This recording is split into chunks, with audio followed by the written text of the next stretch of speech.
लेकिन white wash कैसे करें इतिहास को, तो प्रधानमंत्री खुद आकर, आपने तो देखा प्रधानमंत्री की अपील के बावजूद और कांग्रेस पार्टी के प्रेशर के बावजूद कितने दिन लग गए आरएसएस को तिरंगा अपने प्रोफाइल पे लगाने। मोहन भागवत जी को कितने दिन लग गए, परसों जाकर तिरंगा लगाया। तो ये अपनी आदत से मजबूर हैं, इनका कोई इतिहास में योगदान रहा नहीं है, स्वतंत्रता के इतिहास में, और यह बात ये बखूबी जानते हैं। तो अब वो व्हाइट वॉश करते रहे कितना ही, उससे क्या फर्क पड़ता है। जो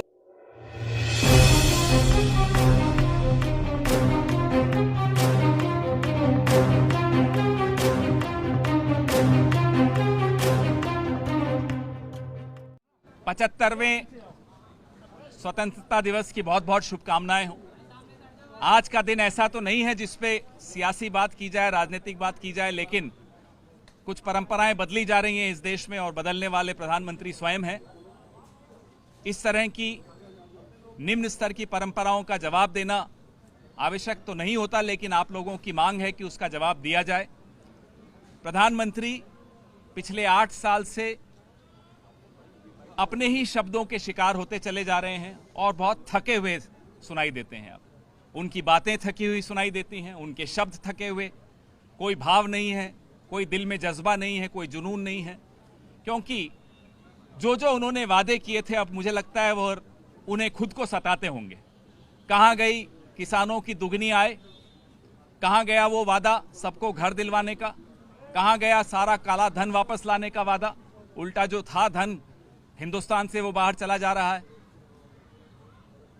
रोजगार का वादा, हर खाते में 15 लाख का वादा, अब उन्हें वो तमाम वादे न सोने देते हैं, न ठीक ढंग से बोलने देते हैं, और कुछ करने की आदत उनकी है नहीं, सिर्फ बोलने भर की आदत है। अब उसमें भी थके हुए महसूस होते हैं। जो उन्होंने कुछ राजनीतिक बातें की, मुझे लगता है वो भारतीय जनता पार्टी का आंतरिक मसला है।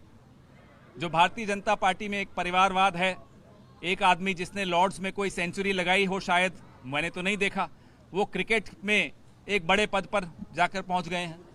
एक और मंत्री हैं जिनका बेटा फॉरेन सर्विसेज तो शायद नहीं पास किया, लेकिन एक बहुत बड़े थिंक टैंक में बहुत बड़े पद पर है।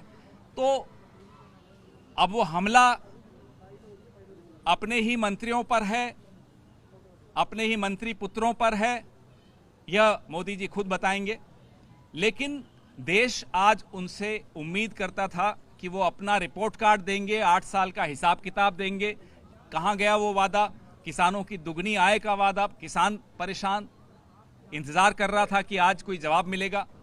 हर व्यक्ति को पक्का घर, हर घर में नल, हर नल में जल, ये तमाम जो उनके खोखले नारे थे, जिनको अमित शाह खुद ही जुमला कहते हैं, उन तमाम नारों पे उम्मीद थी कि आज कुछ हिसाब किताब देंगे, कोई रिपोर्ट कार्ड देंगे। प्रधानमंत्री ने पूरे देश को और अपने समर्थकों को भी आज निराश किया। स्वतंत्रता दिवस एक ऐतिहासिक दिन होता है और 75वां स्वतंत्रता दिवस तो एक अलग ही इतिहास है। लाल किले की प्राचीर पर जहां से प्रधानमंत्री आज भाषण दे रहे थे, वहां ऐतिहासिक भाषण दिए गए हैं। इतिहास पुरुषों ने वहां खड़े होकर इतिहास लिखा है, उनके मुंह से निकला एक एक शब्द इस देश की तकदीर लिख कर गया। ऐसे में उम्मीद थी कि प्रधानमंत्री एक मैच्योर्ड, जिसको कहते हैं, भाषण देंगे, अपनी जिम्मेदारी, अपनी पद की गरिमा को समझेंगे। बड़ा अफसोस होता है आज के दिन ऐसी बात का जवाब देते हुए और इस तरह की बात कहते हुए कि प्रधानमंत्री ने आज पूरे देश को निराश किया, और ऐसे दिन जब पूरा विश्व लाल किले की प्राचीर की ओर देख रहा होता है।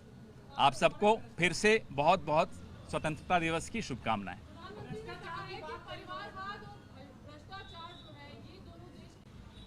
जैसा मैंने आपको कहा, यह आंतरिक हमला उन्होंने अपने ही मंत्रियों पर किया। हो सकता है वो गृह मंत्री पर हमला हो, जिनका पुत्र पता नहीं कैसे क्रिकेट का इतने बड़ी बॉडी का प्रमुख बन गया है, या यह हमला अपने विदेश मंत्री के पुत्र पर है, या यह हमला अपने सिविल एविएशन मंत्री पर है, या यह हमला अपने रक्षा मंत्री के पुत्र पर है। हमें नहीं मालूम यह हमला किस पर है, तो यह आप उनसे पूछिए। भारतीय जनता पार्टी के आंतरिक मसलों को इस तरह से लाल किले की प्राचीर पर भाषण के जरिए बखान करना अच्छा नहीं लगता। पवन जी, आप लोग 30 जनवरी मार्च तक जा रहे हैं, मार्च करते हुए, इसका मैसेज क्या है 30 जनवरी मार्च? यह आज़ादी गौरव यात्रा है, एक गौरवशाली इतिहास रहा है इस देश का, आज़ादी से पहले का, स्वतंत्रता प्राप्त करने का भी और स्वतंत्रता के पश्चात इस राष्ट्र के निर्माण में भी। उस गौरव को रेखांकित करने के लिए हम राष्ट्रपिता महात्मा गांधी का जो शहीद स्थल है वहां पैदल जाएंगे।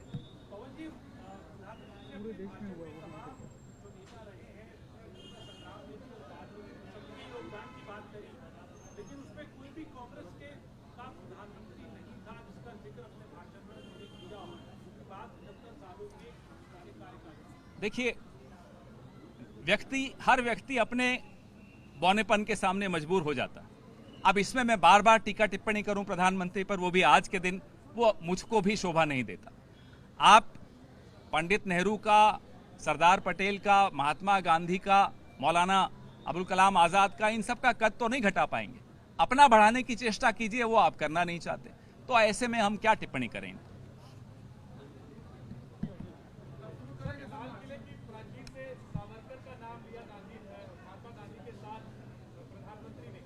ये इनका एक शुरू से तरीका रहा है।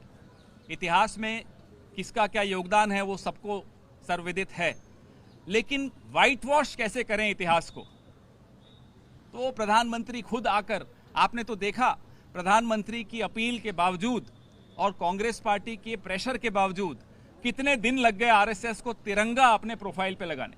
मोहन भागवत जी को कितने दिन लग गए, परसों जाकर तिरंगा लगाया। तो ये अपनी आदत से मजबूर हैं, इनका कोई इतिहास में योगदान रहा नहीं है, स्वतंत्रता के इतिहास में, और यह बात ये बखूबी जानते हैं। तो अब वो व्हाइट वॉश करते रहें कितना ही, उससे क्या फर्क पड़ता है। जो हो चुका उसको तो बदल नहीं सकते, अब कुछ कर सकते तो करिए, वो कर नहीं रहे।